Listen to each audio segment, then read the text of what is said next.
Hello everyone, so today I'm coming up with the video, and this video will be for the people who have won the DV lottery. First of all, congratulations for being among the DV lottery winners, but also it can be also for people who are trying to learn more about green card lottery, and possible in the future when they win they'll be able to do that. But also for the people who are doing any other type of immigrant visas, the visas you come here on the permanent basis to be given permanent resident. So there are frequently asked questions which have been put also into the government website. I might go through those kind of questions, but those are not big of the deal in my opinion. I'm going to give you the most important 7 items which are very, very important for you to fill in the DS260. And for those who do not know, the DS260 is the Immigrant Visa Form. If you have won the DV lottery, whether 2021, but the most recently DV 2022, I know the next step you are figuring out, what should I do in the next step? The next step is filling the visa form, the famous form, Department of State form number 260. In order to fill that form, you might do certain mistakes, or you might do correctly. If you do wrong in this form, it can cost you to be given the visa. If you want to prove that, go again to what we call the first notification letter. When you won, I know you were excited, you didn't read every single word, and to mean what does certain words mean in the letter that you have won. If you read it clearly, some of those words are: winning or being selected for the DV lottery doesn't guarantee you be given the visa. And they gave the number one reason is the number of winners or selectees is higher than the number of visas to be issued. The visa are issued at the moment by Immigration and Nationality Act is 55,000, but the winners, I haven't got the exact statistics up to now, but usually if you go for the last year, it was 133,000 winners. So the winners, the number is very high, but when you come to find out who are going to be given the visas are 55,000. And another reason they say, in order, if you read that letter, they say, in order to have a guarantee of, or to increase your chances of being given the visa, you have to answer or to fill the form DS260 properly. Why? Because so many people are doing a lot of mistakes in filling the DS260. So I'm going to put to you 5 items which can cost you DS. You put the mistakes in DS260 can cost you. Despite of winning green card lottery, you might be denied. Welcome everyone, this is EBMSCHOLARS, and I welcome you to the headquarters of opportunities at the EBMSCHOLARS. If today is your first time, please consider subscribing to this wonderful YouTube channel, but don't forget to share the videos to others. This link, the aim is to give information to so many people. Okay, let's go. The number one thing, there is a compatibility. They have to see certain information are compatible between what you feel during the time of the DV lottery and the DS260. I know you are excited, you have won, and you forgot what you wrote the day you filled the application for the diversity visa. Back in October, it was from October 7th to November 10th last year in the year 2020 when you applied. Because I got even a question today on my Instagram. Someone asked me, oh, my mother has won and I'm going to help the mother to fill, and I'm 20 years old, my sister is whatever, but is above 21. How am I going to add them, whatever? Okay. The first question, were you included in during the DV lottery application?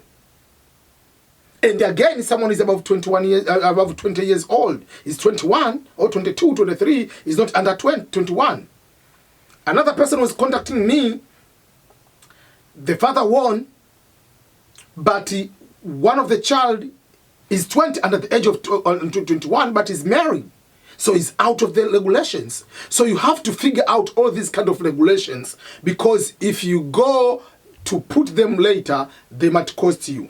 So number one is, the first thing you need to do, go to review the application. When you applied, were you married or were you single? When you applied, did you have a child, a biological child? That means you are child biological, or you are married to someone that is your stepchild, stepson, stepdaughter, or you adopted a person legally, not just by paying school fees, legally by the court documentation that this is the legal adoption. If you have and you didn't fill those information, if you bring them here, instruction number 15, you are going to be denied the visa because you lied. You say you don't have a child while you have a child. But if a child was born after the day you applied, if you applied today, the child was born the day after, you are good. There is no problem. If the child is born today, there is no problem. If the time you applied, you were single, now you are married, or you are married after the results, there is no problem. But if you are married before and you lied, that is the problem. Instruction for the DV Lottery 2022, instruction number 14 says you'll be denied the visa. So number one is try to find out the issue of family, the issue of children, how you filled in during the application for the DV Lottery versus now. That's number one thing, which will be critical. Number two, when you are filling the DS260, when it comes to the family, children, there is the option. Are you coming along with your children? As long as they meet the qualification, you put them during the application, and they are under the age of 21 and married. And if you are married, also can be allowed to include your spouse. These people, they are confusing. You might say, oh, you know, it is very expensive. Oh, they'll come to me later. Trust me. You do not know what is green card lottery, my friend. This is the biggest opportunity of your life you have got. If you want to get married now. If you want to come with your family, you still love your family, come with your family. If you say they come later, or let them process. Remember, now getting the visa interview is very, very hard because of the pandemic and everything. And remember, if you're the V2022, the interviews are starting October 1st until end of September 2022. So if that is the period of the interview, meaning if you say they come later, they have to get interviewed before the end of fiscal year. So if they don't get interviewed, game over. If game over, it means if you were the green card holder, you want to sponsor now your child or your spouse, it will take 3 to 5 years for them to join you in America. Trust me, you don't want that to happen.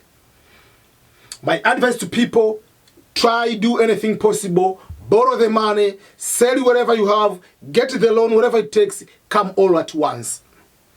Other things will come later. So that's the compatibility of the DV lottery application and what you feel versus the actual what you are going to put in the DS260.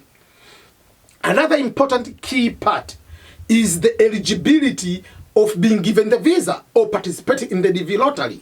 Education, work experience. You must have a minimum of high school education, or you must have 2 years of qualifying work experience. Not every work experience can be there. They are going to look, what training, what formal training did you have before you get that job? Did you get a special certificate? Did you get a special diploma for that? If that's the case, how long did it take? They'll ask you to know the length of the training. And then, or did you get the on-job training, and if yes, for how long before you start officially that particular job? And this is what I'm telling people. If you know for sure you have high school, but most likely you don't have high school, you have to make sure that your entire qualification, especially if you don't have high school, your entire qualification and your entire consult to be giving you the visa will depend on how you put your work experience. So that will be a very critical part for you. If you have bachelor degree, even if you don't have any 1 day of work experience, you have no problem.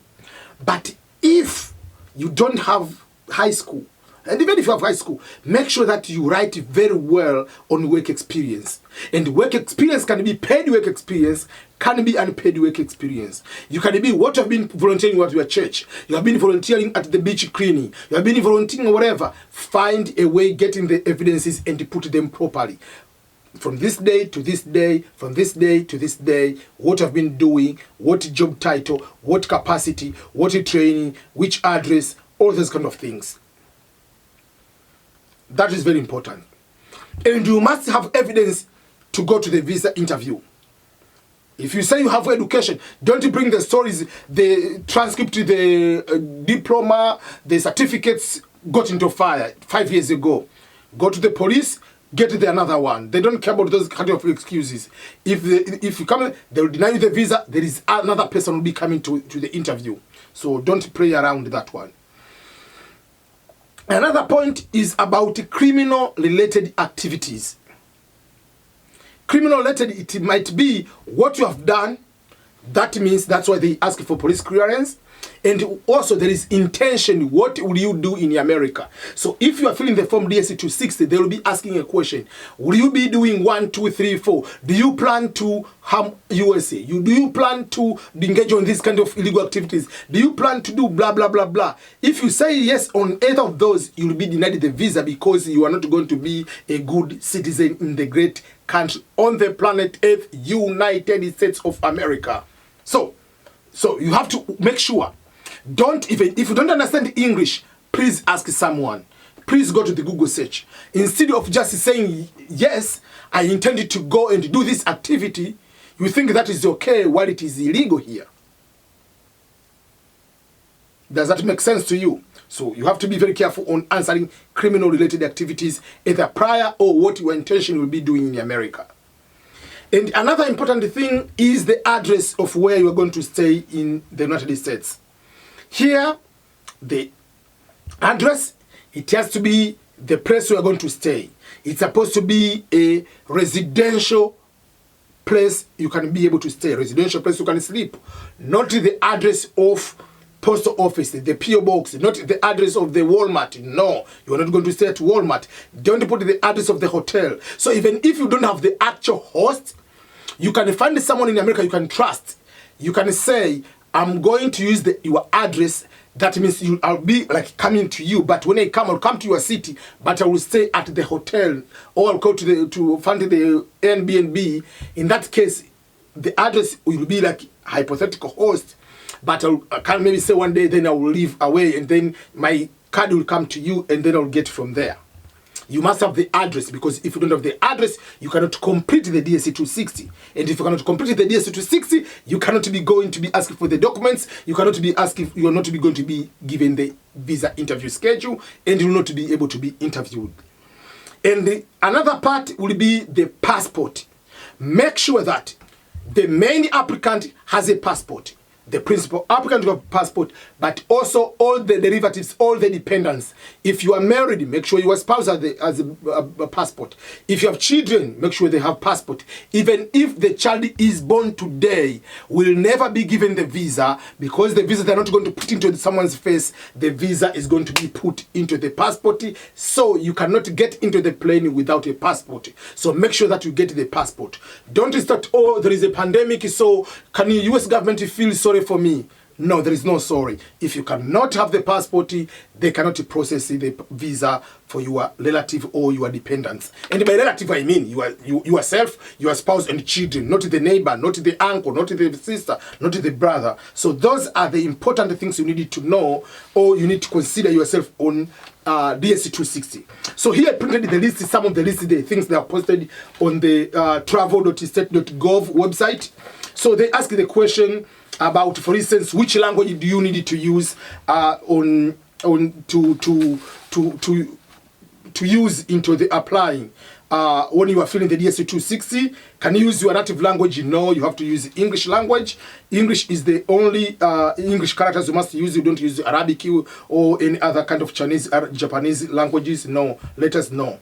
Then a few other things will be, can you save the, because it's a very long form, can you fill some of it, sign out, come late and continue? Yes, you'll be able to do that. And even if you leave the computer on for quite some time, it will save automatically and sign out you. And when you come back, you can sign in and you'll be able to continue from there. And another thing which is another important, just like last few things, when you have dependent, you don't fill a separate DS260. The same DS260 you sign in, you fill principal applicant, and on top right hand corner there is a place called add derivative. That means add dependent. You can click that one, you can add spouse, you can click that one, you can add your children, and then you can put all the information also if they are going to be given the visa and come with you in the United States of America. So congratulations for everyone who has won the DV lottery, and those who haven't won the DV lottery, please don't lose hope. We are getting ready for the DV 2023. It will be October, the day from the 1st of October until the 1st of November. Make sure you have the passport. If you are married, make sure your spouse has a passport too in order to apply. You can increase the chance because husband and the wife are both applicants. So thank you. Remember to subscribe and share these videos.